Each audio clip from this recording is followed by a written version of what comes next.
하나님의 말씀 보시겠습니다. 이사야 41장 1절에서 20절 말씀입니다. 섬들아 내 앞에 잠잠하라. 민족들아 힘을 새롭게 하라. 가까이 나오라. 그리하고 말하라. 우리가 가까이 하여 서로 변론하자. 누가 동방에서 사람을 일으키며 의로 불러서 자기 발 앞에 이르게 하였느뇨. 열국으로 그 앞에 굴복해 하며 그로 왕들을 치리하게 하되 그들로 그의 칼에 티끌 같게 그의 활에 불리는 초계 같게 하며 그가 그들을 쫓아서 그 발로 가보지 못한 길을 안전히 지났나니 이를 누가 행하였느냐? 누가 이루었느냐? 누가 태초부터 만대를 명정하였느냐? 나 여호와라. 태초에도 나요 나중 있을 자에게도 내가 곧 그니라. 섬들이 보고 두려워하며 땅끝이 무서워 떨며 함께 모여와서 각기 이웃을 도우며 그 형제에게 이르기를 너는 담대하라 하고 목공은 금장색을 장려하며 마치로 고르게 하는 자는 매질꾼을 장려하며 가로되 땜이 잘 된다 하며 못을 단단히 박아 우상으로 흔들리지 않게 하는도다. 그러나 나의 종 너 이스라엘아, 나의 택한 야곱아, 나의 벗 아브라함의 자손아, 내가 땅끝에서부터 너를 붙들며 땅 모퉁이에서부터 너를 부르고 내게 이르기를 너는 나의 종이라. 내가 너를 택하고 실어버리지 아니하였다 하였노라. 두려워 말라. 내가 너와 함께 함이니라. 놀라지 말라. 나는 내 하나님이 됨이니라. 내가 너를 굳세게 하리라. 참으로 너를 도와주리라. 참으로 나의 의로운 오른손으로 너를 붙들리라. 보라, 내게 노하던 자들이 수치와 욕을 당할 것이요 너와 다투는 자들이 아무것도 아닌 것 같이 될 것이며 멸망할 것이라.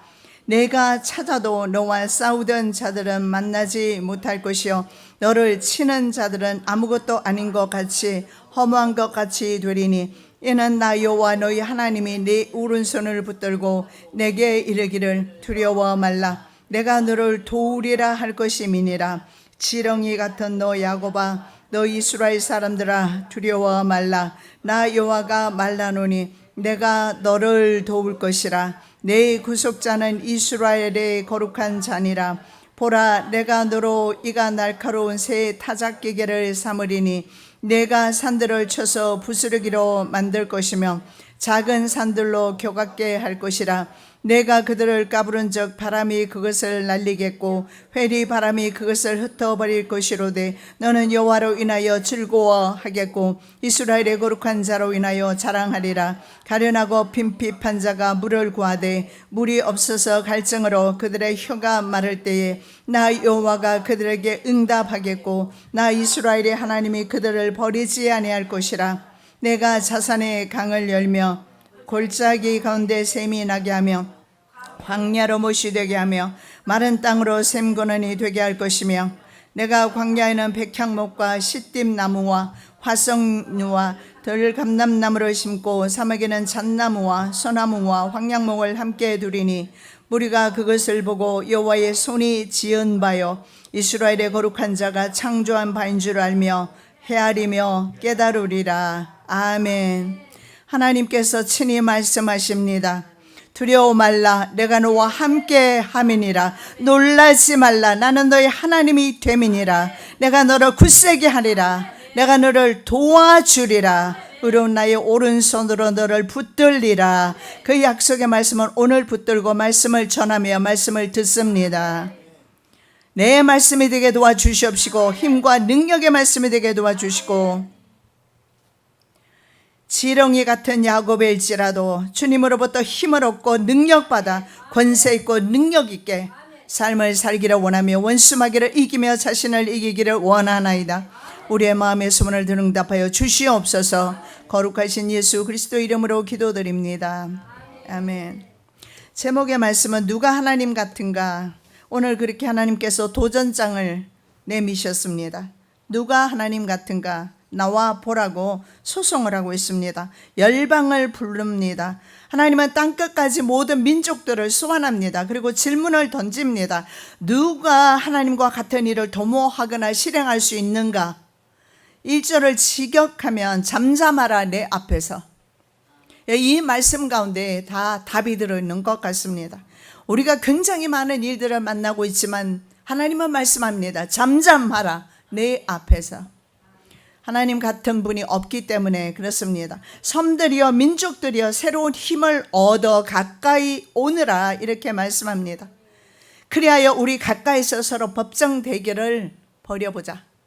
직역하면 이런 의미가 돼요. 실제적으로 하나님께서 법정에서 한번 다투어 보자는 겁니다. 만일에 너희들이 세상을 향한 계획이 있으면 소송 한번 해보자라는 겁니다. 우리 인생에 관한 계획이 있다면, 저와 여러분의 미래에 관한 계획이 있다면, 그런 사람이 있다면 한번 나와 한번 소송해보자. 인류의 역사와 인간의 역사 하나님께서 지도하시고 인도하십니다.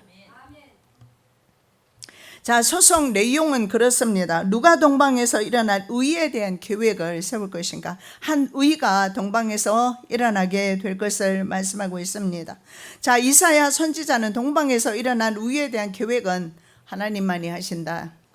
이 의라는 것은 바로 고레스 왕을 가리키는데, 누가 고레스 왕을 170년 전에 벌써 이렇게 내가 일으키겠다라고 말할 수 있는 신이 누가 있는가? 이렇게 질문하고 있는 겁니다. 우리 미래를 알고 싶습니까? 제가 아는 분 중에 권사님 중에 점 보러 다니는 사람을 본 적이 있어요. 장로님 가운데도 있을 수도 있겠습니다. 비싼 돈 주면서 욕술과 점장이 찾아갈 필요 없습니다. 예, 굿할 이유도 없습니다. 흥하고 망하는 것은 하나님의 손에 있다라고 오늘 말씀하고 있는 것입니다. 흥하고 싶습니까? 하나님 앞에 잠잠하라. 잠잠히 하나님 앞에 걸어가면 되는 것입니다. 자, 누가 그를 일으켜 자신 발 앞에 이르게 할 것인가 질문합니다. 2절입니다. 누가 동방에서 사람을 일으키며 의로 불러서 자기 발 앞에 이르게 하였느뇨. 의로운 사람을 누가 동방에서 일으켰는가? 동방은 페르시아 제국을 가리키는데 오늘날 이란입니다. 하나님께서 일으키시는 의는 고레스 왕입니다. 의로 불러서 그 사람을 의롭다라고 칭해 주시는 겁니다. 즉 하나님의 목자로, 하나님의 도구로 사용되기 때문에 의인으로 불러주시는 거예요. 그래서 하나님께서 고레스를 의로 부르셨다라는 의미도 되겠지만, 고레스를 의로운 사람으로 인정해서 하나님께서 일꾼으로 사용하신다는 의미도 되겠습니다. 의라는 것은 최데크입니다. 최데크는 하나님의 속성 중 하나입니다. 하나님의 속성, 사랑과 공의 중에 바로 공의입니다. 무죄 법정 판결을 의라고 말합니다. 죄 없다라고 법원에서 판결하는 것을 의라고 합니다. 하나님께서 한 사람을 의인으로 선포하십니다. 그리고 그 사람을 통해서 하나님의 의로우심을 나타내십니다. 고레스는 하나님의 의를 이룰 도구로 사용하기 때문에 이방인의 왕일지라도 바로 여호와의 종으로 불려지고 있습니다. 나 여호와가 의로 너를 불렀은즉 내가 네 손을 잡아 너를 보호하며 너를 세워 백성의 언약과 이방의 빛이 되게 하리니. 자, 고레스 왕을 부른 목적은 바로 복음 증거를 위해서입니다. 우리를 부르시고 우리에게 은혜 주시기를 원하시는 단 하나의 이유는 우리가 세상에서 하나님을 증거하는 그 증인의 삶을 살라는 이유 때문입니다. 자, 백성의 언약과 이방의 빛이 되는 사람이라고 말씀하고 있습니다. 하나님의 의를 선포할 두 사람이 성경에 등장합니다. 한 사람은 고레스로 바로 하나님의 언약의 백성과 이스라엘을 구원하는 사역을 하게 돼요. 즉 이스라엘 백성을 바벨론 포로에서 고국으로 돌려보내는 사역을 고레스가 하게 될 것입니다. 이미 170년 전에 이스라엘이 포로되기 전에 이 포로 생활에서 해방시켜 줄 사람을 지금 하나님은 말씀하고 있습니다. 어떻습니까? 점쟁이보다 훨씬 더 잘 아시죠? 왜 점쟁이 찾아갑니까? 양다리 걸치면 망합니다. 하나님 믿기로 작정하셨으면 하나님만 믿으십시오. 다른 데 교육거려 봤자 다 죽은 신입니다. 이렇게 역사가 시작하기도 전에 그 역사에 대해서 미리 말씀하시는 곳은 성경밖에 없습니다. 그리고 여호와의 종이 또 나타납니다. 바로 예수 그리스도입니다. 이스라엘과 이방인 구원을 위해서 바로 이방의 빛, 바로 하나님의 의를 온 천하에 드러내신 예수 그리스도, 여호와의 종이죠. 자, 고레스의 등장을 그를 자기 발 앞에 이르게 하셨다라고 말씀하고 있습니다. 자, 이미 그가 170년 전에 나타나게 될 것을 말씀하는데 고레스가 하는 일이 있습니다. 땅을 정복하는 거예요. 이거 왕에게 이거보다 더 큰 축복이 어디 있겠습니까? 그런데 고레스에게 주시는 말씀은 뭐냐면 무혈 입성하게 될 것이다 라는 겁니다. 피 흘림 없이 나라들을 정복할 수 있다면 최고의 복이 아니겠습니까? 그걸 지금 약속하고 있는 거예요. 이스라엘 백성은 가나안 땅 정복을 명했지만 그 순종하지 못했지 않습니까? 그래서 그 땅에서 쫓겨났습니다. 반대로 이방의 왕이지만 고레스는 하나님의 말씀에 순종함으로 땅을 정복하게 돼요. 아이러니하지 않습니까? 예수 믿는 사람보다 믿지 않는 사람이 복을 더 받는단 말이죠. 이게 참을 수 있어요? 예수 믿는 사람이 복 받는 게 맞지.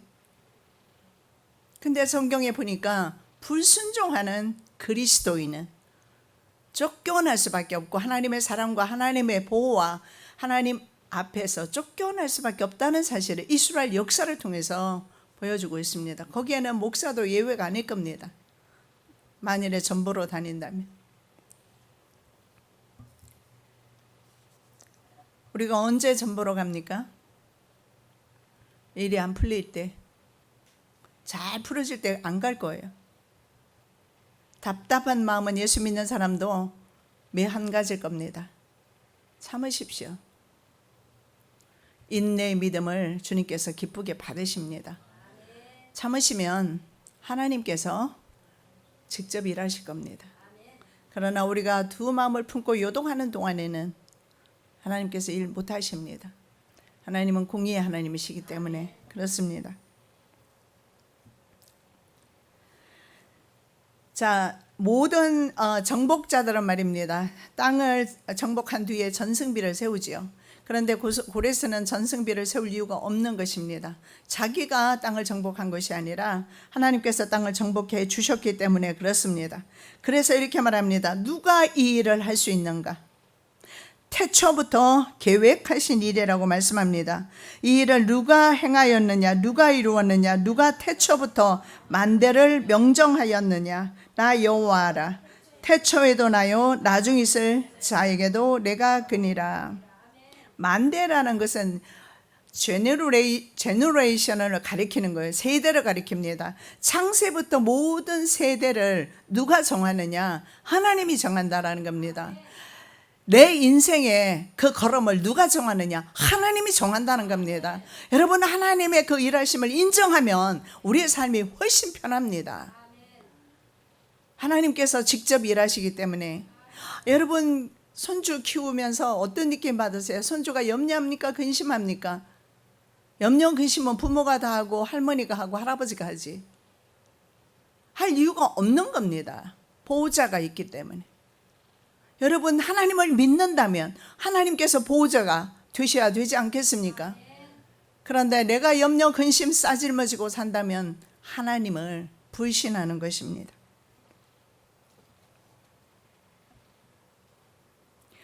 자, 누가 그로 하여금 열국을 정복하게 하였는가? 바로 하나님이라고 말씀하고 있습니다.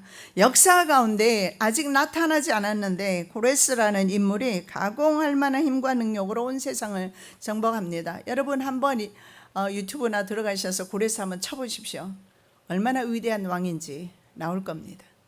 그를 위대케 만든 분이 여호와 하나님이시라는 사실을, 그 전에 이미 기록된 성경 말씀, 그리고 고레스는 나중에 이 사실을, 이 말씀을 알게 되고 이스라엘 백성들에게 호의를 베풀게 돼요. 열국을 그의 앞에 굴복시켜 모든 왕들을 다스리게 할 사람이 누구냐 질문하고 있습니다. 고레스는 페르시아 메데 바사라고 성경에 나오죠. 자, 페르시아 연합국이었던 메데의 마지막 통치자였던 아스티게스의 외손자입니다. 딸 만단의 공주가 임신을 했을 때 꿈을 꾸게 됩니다. 그 고레스가 자신의 그 왕조를 전복시키는 꿈을 꾼 겁니다. 이 아스티게스 왕이요, 외손자가 자신의 왕조를 전복시키는 꿈을 꾸면서 자신의 그 외손자이지 않습니까? 그 외손자를 딸 만단의 공주를 바로 안샨의 캄비네스 1세와 결혼시켰습니다. 그래서 그에게 부하를 보내죠. 할파구스라는 부하를 보내서 아이가 태어나면 죽이라고 말해요. 그런데 이 할파구스는 죽이지 못하고 양치기에게 맡기게 됩니다. 그런데 거기에서 아주 잘 자라났어요. 하나님께서 이 아이를 선정하셨고 택하셨기 때문에 택정된 아이라 왕일지라서, 아스티게스 왕일지라도 죽일 수가 없었던 겁니다. 그래서 어느 날 시골을 갔다가 그 아이를 보면서 즉각적으로 자기의 손자인 것을, 외손자인 것을 알게 됩니다. 그리고 그 아이가 메대와 바사 왕국을 통합시켜서 페르시아 제국, 오늘날 이란의 조상들이 되겠죠. 제국을 열게 됩니다. 자, 이 사람은 말입니다. 칼로 열국을 티끌같게 흩어버릴 것이다. 활로 겨처럼 이 열국을 흩날리게 할 것이다. 2절에서 그렇게 말씀을 합니다. 3절에 보면 그는 군사 원정에서 한 번도 가본 적이 없는 길을 안전하게 통과할 것이다. 여러분, 전쟁은 피로 얼룩지는 것입니다. 그런데 이 안전이란 말이 샬롬인데, 샬롬이라는 것이, 이것이 가능합니까? 전쟁에서는 불가능하지요. 예루살렘 성 이름이 바로 샬롬의 도시라는 뜻입니다. 샬롬이라는 거예요. 그런데 예루살렘에는 샬롬을 잃어버리게 돼요. 하나님께 불순종하면서. 그리고 그들은 붙들려 가지 않습니까? 그런데 오히려 고레스 왕은요, 이 샬롬을 경험하게 돼요. 하나님께서 그를 사용하시기 때문에. 여호와께서 논문과 쇠 빗장을 미리 부수겠다 약속을 해주시고 있습니다. 이미 당시에 존재했던 강대국이 있었어요. 바로 바벨론입니다. 이 바벨론은 다니엘이 금머리 혹은 독수리 두 날개 달린 사자 제국으로 표현하고 있습니다. 성벽 둘레가 66km였습니다. 높이는 24m가 넘었어요. 자, 여러 개의 감시탑을 가지고 있었고요. 자, 성벽 둘레가 66km면 사륜마차 4대가 동시에 달릴 수 있을 정도로 두껍습니다. 이렇게 두껍게 성벽을 만들었어요. 그래서 벨사살 왕이 편안하게 안전하게 적들이 절대로 쳐들어오지 못할 것이다 생각하고 술 마시고 있다가 망하게 됩니다. 그리고 그 주변에는 해자로 두르고 있어요. 강으로 성 전체를 두르게 해놨습니다. 여러분, 그 창세기에 나오는 강들 이름이 있습니다. 유프라테스 강, 티그리스 강이죠. 그 두 강이 합쳐지는 곳에 궁궐을 짓고 그 강물이 그 성을 두르게 했습니다. 그래서 아무리 봐도 이 성을 점령하기란 어려운 겁니다. 그래서 고레스는 고민을 합니다. 아무리 고민을 해도 이렇게 완벽하게 만들어 뒀는데, 심지어는 말입니다, 이 해자를 만들 때 강을 만들기 위해서 이렇게 흙을 퍼내지 않습니까? 그래서 파낸 흙으로 벽돌을 만들어서 성벽을 쌓았습니다. 그리고 벽돌 사이에 천연 아스팔트를 칠해서 물도 스며들지 않도록 했습니다. 건축을 하시는 분은 아마 이렇게 하면 어느 정도 단단한지 이해하실 것 같아요. 아스팔트를 발랐어요. 그 당시에도 천연 아스팔트를 발랐다고 합니다. 그래서 물이 스며들지 않도록 했습니다. 그래서 고레스는 1년 동안 공격할 틈을 봤지만 전혀 틈이 없었어요. 그런데 어느 날 자신이 아끼던 백마가 유프라테스 강에 빠지게 됩니다. 그러면서 또 내려갈 거 아니에요. 근데 보니까 강물 줄기를 100개로 나누어 놨어요. 근데 보니까 그 중에 한 줄기가 바벨론 성 안으로 들어가는 겁니다. 이걸 파악했어요. 그래서 그 줄기를 막고 마른 강물이 마른 상태에서 군사들을 이끌고, 그때 마지막 다니엘의 왕이었던 벨사살 왕은요, 사자와 같은 느부갓네살 할아버지의 모습을 본받지 못하고 늘 잔치만 하던 그런 왕이었어요. 그런데 이제 잔치하는 그 순간에 들어가게 되는데, 그것도 성경에서 다니엘을 통해서 미리 말씀했고, 말씀한 그날 벨사살 왕은 죽습니다. 말씀 보시겠습니다. 베레스는 왕의 나라가 나뉘어서 메대와 바사 사람에게 준바되었다 함이니라. 베레스는 왕의 나라 벨사살에게 말하고 있는 겁니다. 다니엘이. 그 나라가 나뉘어서 메대와 바사를 이제는 여러분 이해합니다. 어느 나라입니까? 페르시아예요. 페르시아 메대와 바사를 합병한 사람이 바로 고레스입니다. 그래서 여기에 다니엘이 예언하는 이 말씀은 어떤 의미입니까? 내가 바로 고레스에게 준바되었다. 하나님의 예언이 먼저 선포되고, 그리고 이어서 이 사건은 일어나게 됩니다. 자, 고레스는 자신의 출생 170여 년 전에 예언된 하나님의 말씀을 보고 무척이나 감동을 받았습니다. 얼마나 감동했겠습니까? 말씀 보시겠습니다. 기품에 대하여는 이르기를 마르라, 내가 네 강물을 마르게 하리라 하며, 여기까지요. 마르라, 마르게 하며.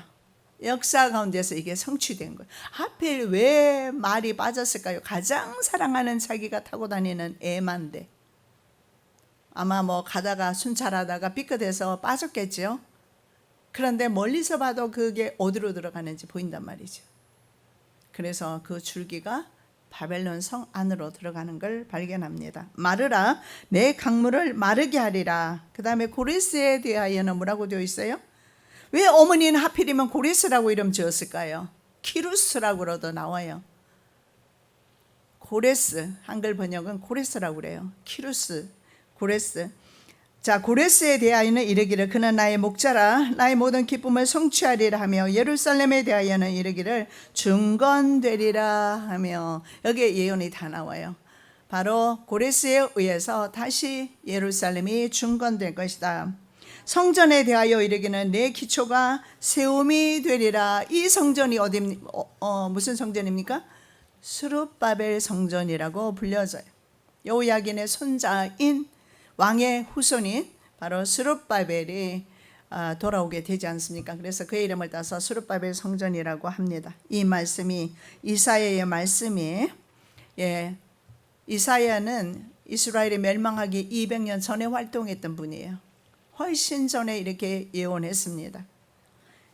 자, 오늘 다시 질문합니다. 누가 이 모든 일을 일어나게 했는가?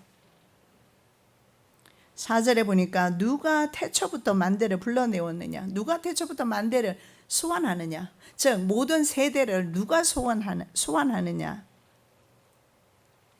태초부터 모든 세대와 그리고 모든 세상 만사 를 주장하시는 분이 하나님이시라는 사실을 말씀하고 있습니다. 해 뜨는 데부터 해 지는 곳까지 이것을 이룰 사람은 하나님밖에 없다라고 6절에서 말씀하고 있습니다. 그렇습니다. 하나님은 우주의 창조자이십니다. 당신의 창조물이며 피조물인 우리 지구를 하나님께서 돌보시고 우리 인류를 하나님께서 돌보신다는 사실입니다. 그래서 역사의 주인이시며 우리 개인의 주인이 되시는 분이 바로 하나님이세요. 정복자의 정복할 지역은 정말 광활했습니다. 섬들과 땅끝이 나오는데 바다 너머 먼 나라를 상징합니다. 섬들은, 땅끝은 당시의 사람들이 생각할 수 있는 가장 먼 곳을 가리켜요. 그래서 이 모나먼 원정을 다닐 때 샬롬, 평안한 가운데 다녔다. 여러분, 우리의 삶이 이렇게 샬롬의 삶이 되기를 예수님의 이름으로 축복합니다. 먼저 메대와 페르시아를 합병하고 리디아 제국도 상당히 강대했습니다. 리디아 제국과 신바벨론 왕국을 역시 벨사살 때에 정복을 하게 돼요. 소아시아에서 중동에 이르는 제국을 건설하게 됩니다. 북쪽으로 진출해서 소아시아와 에게해 쪽으로 뻗어나갔고 흑해로까지 나갔습니다. 동쪽으로는 인도 변경까지 나가게 돼요. 알렉산더 대제가 정복했던 그 지역에 버금갈 정도로 이렇게 정복을 합니다.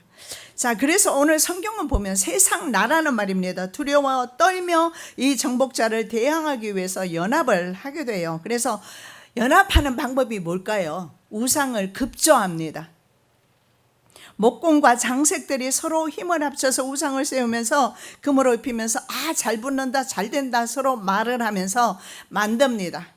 그래서 우상도 만들 때 잘 붙는 것이 있고 안 되는 것이 있는가 봅니다. 성경에 보면 잘 된다 하면서 우상을 만들어요.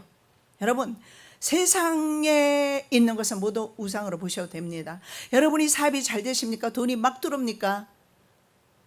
잘 된다 그것 때문에 만족하지 않으시기 바랍니다. 이들은 땜질을 해야 되잖아요. 땜질을 하는데 땜질이 너무 잘 되는 거예요. 그러면서 서로 격려하면서 우상 잘 만들어진다. 우상입니다. 세상의 것입니다. 그리고 금으로 입히고 우상이 흔들리면 안 되잖아요. 우상이니까 못질을 해요. 또 못질해서 고정하는 것이 무슨 신입니까? 그런데 그들은 우상을 만들어서 빌었어요. 우상은 고레스를 맞아서 아무 힘을 발휘하지 못합니다. 엘리 제사장 시대에 법궤가 빼앗겼습니다. 그런데 이 법궤가 다곤 신전으로 들어갔습니다. 그 다곤 신전에 함께 모셔놨어요. 그 사람들 생각은 많은 신일수록 좋다 이렇게 생각했겠죠. 그래서 다곤 신 앞에 신전에 모셨어요. 그런데 아침에 일어나니까 다곤 신 목이 부러져 있어요. 법궤 앞에. 그게 무슨 신입니까? 여러분, 이렇게 보시면 돼요. 없어지는 것은 전부 우상이다. 그런데 없어지는 것이 무조건 우상이다 이렇게 보면 너무 나가는 거잖아요. 그죠? 없어지는 것을 내가 너무 사모하고 사랑하면 그건 우상인 거예요. 세상 자체는 선하게 하나님께서 창조하셨어요. 그런데 여러분 식물은 있잖아요. 동물이나 인간은 다른 사람을 공격할 수가 있어요. 공격할 방어 자세를 취할 수 있다고요. 식물은 그렇게 할 수가 없어요. 그래서 식물은 어떻습니까? 식물은 독이라는 것을 머금고 있어요. 그래서 식물 잘못 먹으면 죽습니다. 하나님의 창조시에 모든 창조된 것이 선했습니다.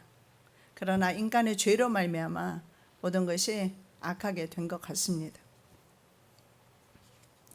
그래서 우리가 만일에 너무 좋아하고 너무 사랑하고 너무 내가 생각하는 것이 있다면 그건 우상이다. 그래서 원래는 우상이 아닌데 우상으로 만들어 놓은 것입니다. 원래 그렇잖아요. 원래는 이거 나무였잖아요. 그리고 금이었지 않습니까? 근데 그것을 형상화 시켜놓고 금으로 입히고 못질했어요. 그리고 섬겨요. 뭐가 다른 겁니까? 통장에 내가 돈을 많이 넣고 날마다 통장 바라보면서 기뻐한다면 그게 우상 아니겠습니까? 자, 누가 지렁이 같은 백성을 구출할 수 있는가 또 질문하고 있습니다. 자, 이스라엘 백성을 지렁이 같은 백성이라고 말해요.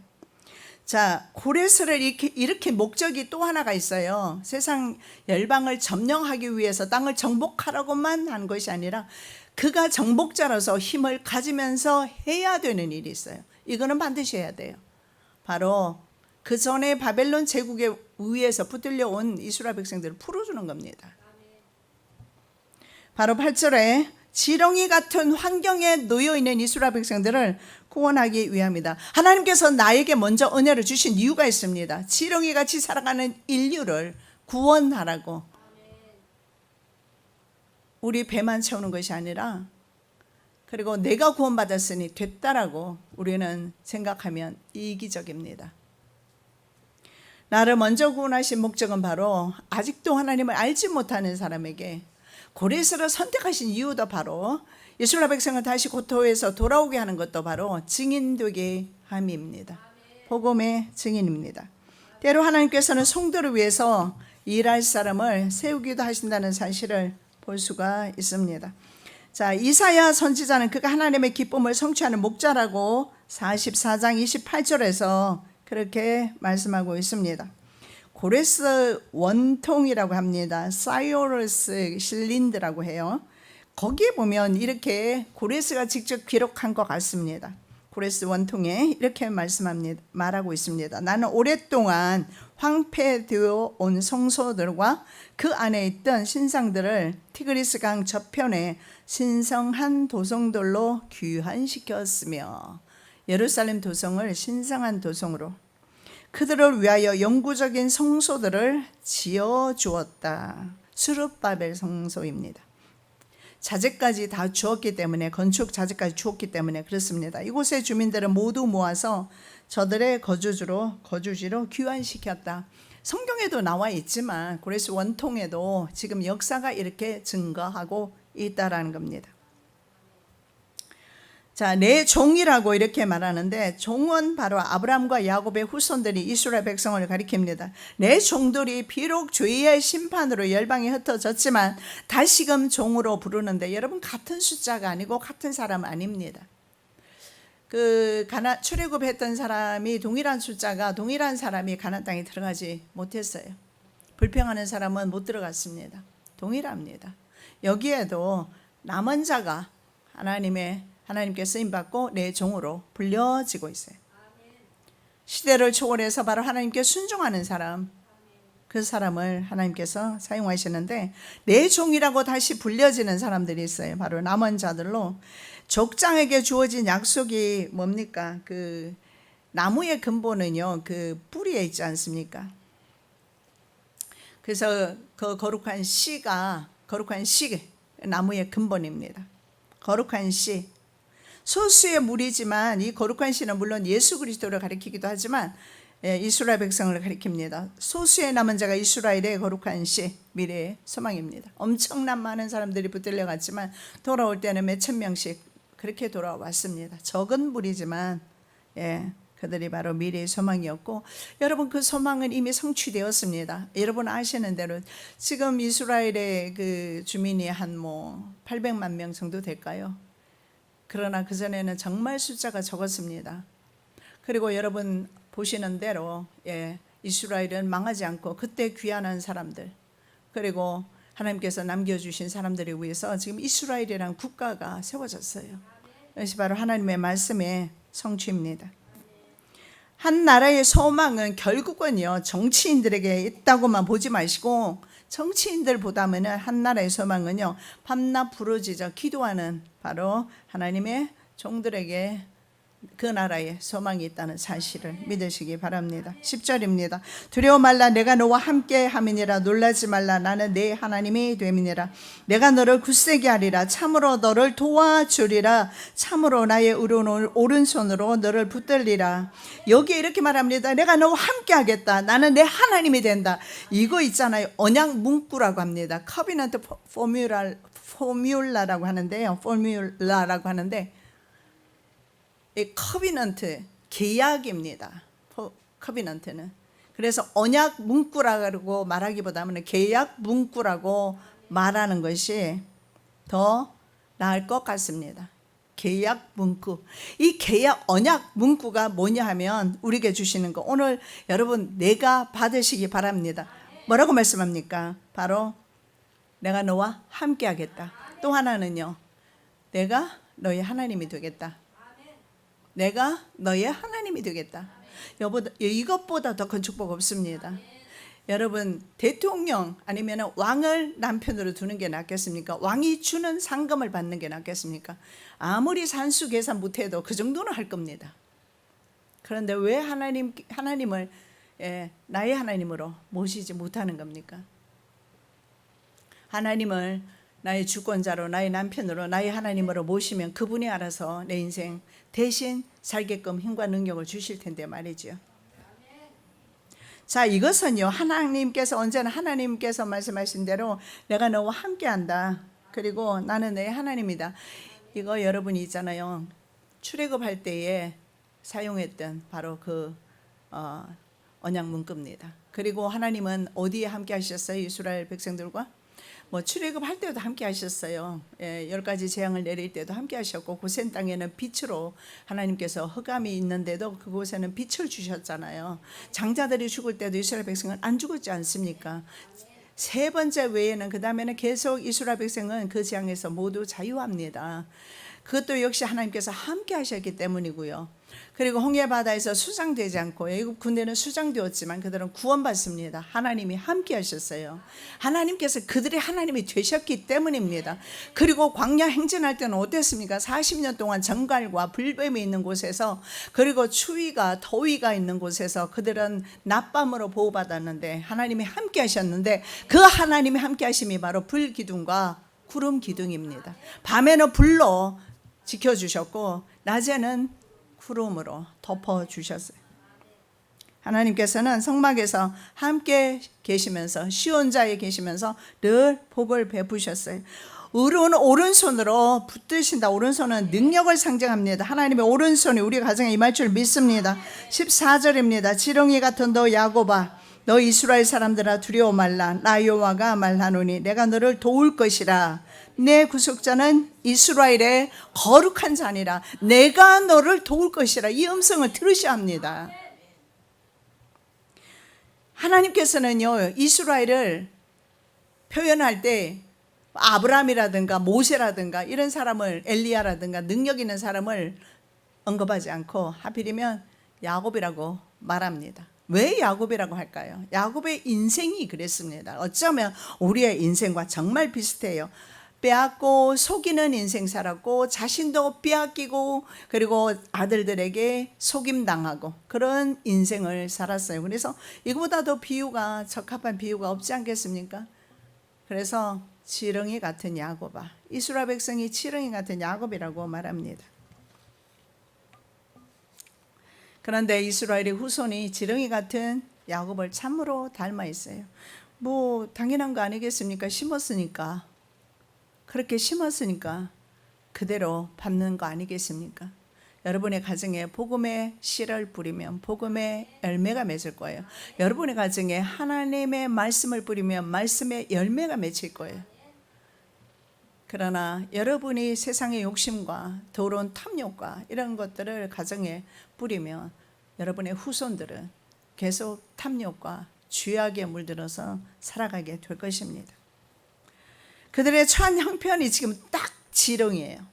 왜냐하면 그들은 포로되어 가서, 느부갓네살 왕에 의해서 포로되어 갔을 때 유프라테스 강둑에서 운하 짓는 작업을 하게 됩니다. 그래서 그들이 흙을 파서 지금처럼 뭐 기계가 발달이 되어 있는 것도 아니고 포크레인 가지고 한 번만 파버리면 될 텐데, 그죠?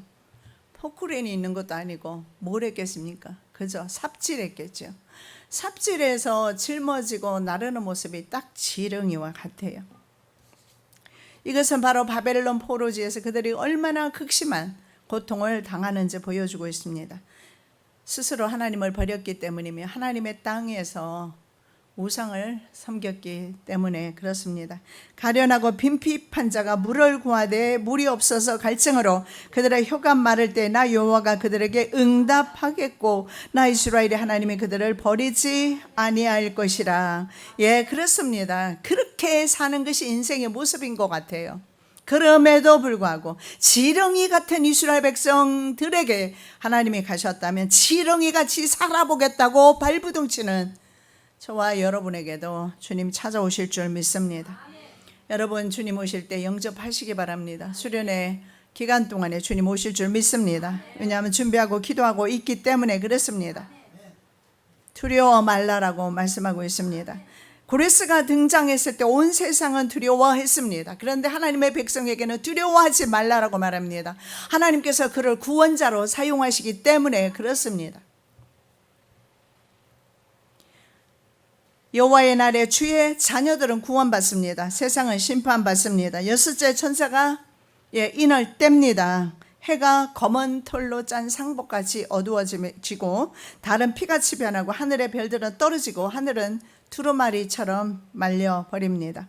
산과 섬이 제자리에서 옮겨집니다. 이때 땅의 임금들, 왕족들, 권세를 누리고 있는 세상의 권세 잡은 자들, 장군들, 부자들, 강한 자들, 심지어는 모든 종이나 자유인들, 이런 사람들이 굴과 산 바위 틈에 숨어서 하나님과 어린 양의 진노에서 자신들을 가려주라고 예언하는 모습이 계시록 6장에서 나옵니다.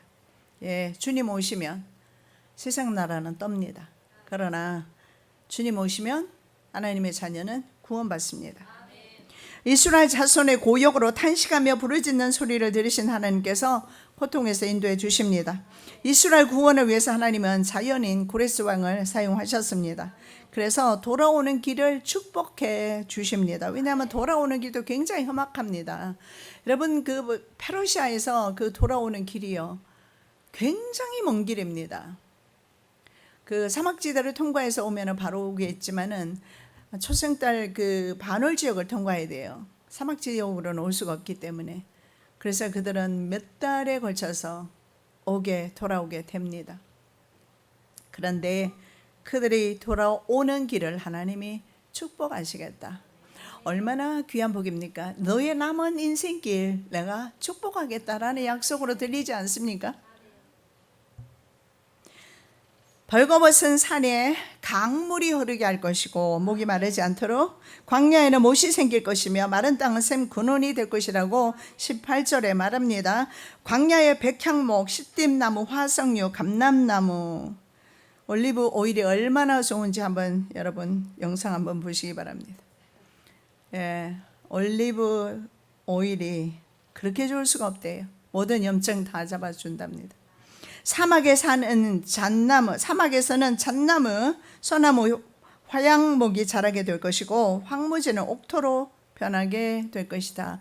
여러분, 이게 우리 미래에 이루어지면 좋겠어요. 하나님을 아까 그랬잖아요. 언약, 하나님께서 언약한 그 문구 말입니다. 언약 문구. 그것이 뭡니까? 바로 함께 하신다는 거. 그리고 하나님께서 나의 하나님이 되신다는 거. 그렇습니다. 이것이 전제되어야 합니다. 하나님이 나의 하나님이 되실 때 하나님이 나와 함께 하신다는 겁니다. 열방을 소집하고 소송을 제기하신 하나님께서 자, 이스라엘 백성을 돌아오게 한 이유를 밝히고 있습니다. 이제 증인으로 고레스와 이스라엘을 출석시키고 있어요. 그런데 그 중에 둘 중에서 고레스는 이제 역사에서 물러가게 되고 이스라엘을 전면에 부각을 시킵니다. 이스라엘을 돌아오게 한 이유는 뭡니까? 하나님의 나라를 전하고 하나님이 살아계신다는 것을 전하라고. 자, 하나님께서 이스라엘 백성을 이끌고 광야를 통과할 때 모든 육체, 심지어는 짐승까지도 이것을 보게 될 것이다. 그래서 이스라엘은 증인의 역할을 확실히 하게 됩니다. 이스라엘이 어떻게 지금 증인의 역할을 하고 있습니까? 이스라엘 국가라는 나라를 세웠습니다. 그래서 하나님의 약속이 성취되었다는 사실을 증거하고 있습니다. 나 여호와가 말하노라. 너희는 나의 증인, 나의 종으로 택함을 입었나니 이는 너희로 나를 알고 믿으며 내가 그인 줄 깨닫게 하려 함이라. 내가 나의 전에 지엄을 받은 신이 없었느니라. 나의 전에 지엄을 받은 사람이 없었느니라. 나의 후에도 없으리라. 예, 그렇습니다. 하나님께서 하나님의 증인으로 이스라엘 백성을 부르셨어요. 변화된 사람은 하나님의 증인으로 살게 됩니다. 증인을 통해서 하나님 나라와 하나님 나라의 소식이 세상에 증거되어집니다. 우리가 집회를 통해서 성령 받는 이유, 능력을 사모하는 이유는 단 한 가지입니다. 돌아가서 여러분이 세상에 하나님이 계시고 하나님 나라가 있다는 것을 증거해야 되기 때문입니다. 살아계신 아버지 하나님 참으로 감사합니다. 역사가 시작되기도 전에 미리 말씀하신 분은 하나님밖에 없습니다. 그 하나님께서 우리에게도 말씀하시기를 은혜 받고 능력 받고 내가 만난 예수를 세상에서 증거하라고 말씀합니다. 이스라엘이 독립함으로 하나님의 살아계심을, 하나님의 말씀을 성취한 것처럼 우리 또한 하나님의 나라를 증거하는 증인이 되게 도와 주시옵소서. 거룩하신 예수 그리스도의 이름으로 기도드립니다. 아멘.